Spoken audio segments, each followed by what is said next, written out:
Thanks for coming over. This is Amadeus. Now, before we jump into today's topic, I want to thank some folks. I want to thank a lot of folks for all the support we've had this week.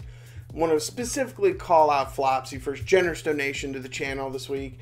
I know I put the PayPal link in the description, and then I forget about it. But when I got your message, man, I just wanted to let you know. I really appreciate it, genuinely. Thank you very much. For everybody that's been creating posts on different social media formats and sharing the information with the community, I want to thank you, but I also want to let you know that there's a ton of people hitting me up, asking me questions, looking for help. They couldn't find it before, and they say thank you too. So kudos to everybody, man. I really do appreciate that. Now on to today's video. Okay, today we're going to talk about Steel Widow substitutions for beginners. Now, you have all provided me a ton of feedback, and I've distilled it down as much as possible. And I'll tell you, there's some big key takeaways. And all of today's substitutions reflect that because they are going to be focused on units that have the ability beyond early and mid game. I heard this over and over on Discord and in the comment section. Too many people building fringe units that are only temporarily viable. I don't want to say that a unit that is 5-star max is not a waste, right? Because I don't think it is. I think it's still food for your next 6-star. So feel free to max 5-star units and test them out and do different stuff if that's what you want to do. But here's some units that we just know you're not going to be worried about. So what you see on the screen right now is the basic team from the Beginner's Guide to Steel Widow that we did earlier. Every unit here can be built to 6-star with very little regret. Now, that said, typically, both Zircon and Mojo are left at 5-star max because they handle their roles all the way through the game at 5-star pretty good, at least until you get to Outer Harbinger. Now, that's personally what I did.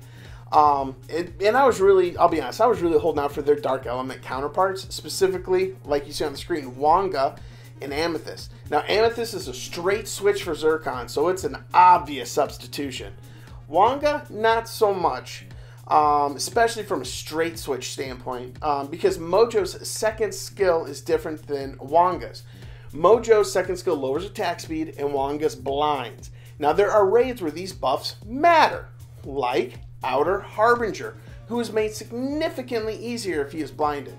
Now that said, I have found that they are interchangeable outside of that for the most part, as long as your gear's enough survivability, HP, durability built into them that you don't need Mojo's defense buff, right? Or you have another unit that supplies it, right? So, speaking of other units, another unit that I have used throughout the game that many people comment on, and it's a huge recommendation of mine, was the Water Basilisk, Gorai. Again, great unit at 5-star max. You can use him throughout. He's a good substitution for Zircon if you don't need the extra heals or the regeneration, because he provides you immunity. Personally, I don't want to 6-star him because I feel like I'm going to get the light dark version sooner or later. And I think Camille is better. So I'm holding out. Now, that said, I use a 5-star Gorai in Outer Harbinger. Man, I think I use it all the way up to 9, right? Well, I might have to 6-star him if I want to get by 9. But I really need that Camille. So, as you can see, like I use Gorai today. For Outer Harbinger. So, I mean, definitely a great unit that's going to last you a long time. Could definitely be your immunity replacement. Now, if you've watched this channel for any amount of time, you know that I'm constantly talking about this champion as a substitution. Specifically, it's a great substitution for Mojo or Wanga in Steel Widow, and that is actually the nature magic girl, Hoshi. Now, I agree 100% with the switch, but I agree not because it's a 1-for-1 even trade, but because it frees you up to replace Xenia with better healers, because Hoshi takes over the place of the stripping duties, meaning that the unit that replaces Xenia doesn't have to worry about being able to strip also. And because Hoshi applies an attack buff, she fills in for Mojo, and she does a lower defense, so she helps with the idea that Xenia was doing that, and she provides cooldown reduction, which Xenia also does. So yes, they work great in combination, but also she helps you to fill up some of the rules that Xenia is going to leave behind when you replace with a better healer, like where is the Dark Magic Girl Yua. So Yua provides you a defense buff, which allows you to completely fill in for Mojo plus benefits, right? Now, what I will say is I used Yua forever for everything because she was amazing. And she absolutely is amazing. She's a great substitution. She's a 3-star dark champion. Lots of people have her. If you don't, though, you might have the Water Magical Girl. She's a 4-star, a little bit harder to get a hold of, but still a very common unit in the game. Not to me, because it took me forever to get her, like an entire year. But for most people, I hear she's pretty easy to get. People have multiple versions of her. Huh, go you guys. So what I will tell you is that she is, bar none, she's the best healer all around for your team when it comes to the magical girls, just from a generic skill set kit. That's my personal opinion, right? I think Zenny is probably your most early to mid-game utility healer, but I think from mid-game on, it's got to be the magical girl because she's got the death mechanic, she got the cleanse, she's got the lower defense, she's got the buff block. I mean, she just does so many different things you need her to do. She's just really your go-to unit at the end. So now you've been able to upgrade everybody, but we got Manus, right? So how do we upgrade Manus, right? Well, you can upgrade Manus with Rona as a DPS unit, right? Now, I know that may not make a lot of sense because you're like, oh, I got a stripper. Well, you also have a buff blocker. You're not using OGD to do damage. Now you're using DPS. Your skill cooldown reduction is in the form of Rota now with her leader skill.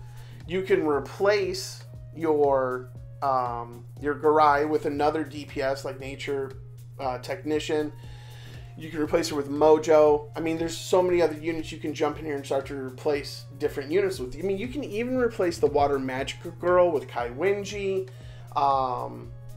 in certain environments because you may not have the Water Magic Girl, but you can fuse Kai Wenji. I mean, there's so many different champions at this point you can start to lean on as substitutions now that you've been able to apply Hoshi, that you've been able to like switch in these different units to do different roles because your big stripper is going to be Hoshi, not Rona, but Rona's your DPS. She's a backup stripper. But, you know, for me personally, I really still enjoy putting Manus on this team as the team lead because it really just fleshes everybody out. And when it comes to the later game, what you're really going to be looking at from a healer standpoint, because as you can see on the team right now, there's no healer, what you're really looking at from a sustain standpoint, that heal is either the Water Magic Girl, the Dark Magic Girl, or the Light Archangel. And now you've pretty much got a roster of champions that can handle all of Steel Widow up to Steel Widow 13 and even create farmable teams with the roster we talked about for any of those levels, right? Whether it's 8, 9, or 10, or if you're one of those folks that now you're farming Steel Widow 11, right? And I'll actually show that because I know that was a big question that came up, was how do we show these early game units being used effectively to farm late game raids. So I want to take a second to do that real quick, and I'll show you what we do. Okay, so here we are at in Steel Widow 12, and we're using the team we just talked about. We got Rota, the Light Archangel, Hoshi, Water Magic Girl, and Rona, right? So all of these champions we talked about you wanting to use early game, and suddenly we're in Steel Widow 12 using the exact same champions to farm with a very respectable time, Steel Widow 12. So if you look, it's going to continue to do the same things in Ascended raids that we said they were going to do in the initial beginner raids, right? You're still going to be looking for the strip, the armor break, the shield being up. You're looking for the heal, the defense buff, or not the defense buff, but the toughness buff from the Magical Girl, the attack speed buff from Rota, and then insane amounts of strip and damage from Rona.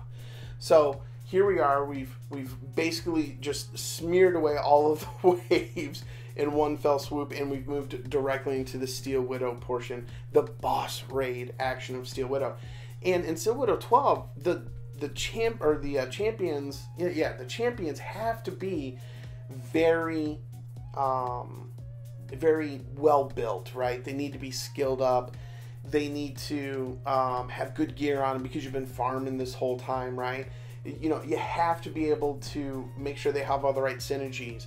Are they lowering defense? Are they healing? Are they adding attack power, attack speed? Are they mitigating damage and doing the cleansings? Well, obviously they're doing all of those things because we won, right?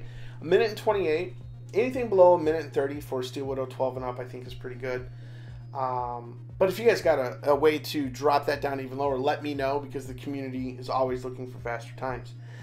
But all in all, those are some of the champions that I would recommend for substitutions for Steel Widow that are really going to help you, not just in the early game where you're at right now, but all the way at the end.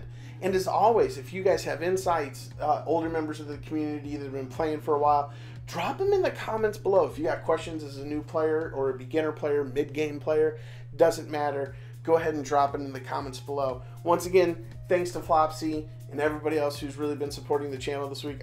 I just can't tell you guys how much I appreciate it. I thank you for watching the videos. I want you to have a great day. Bye.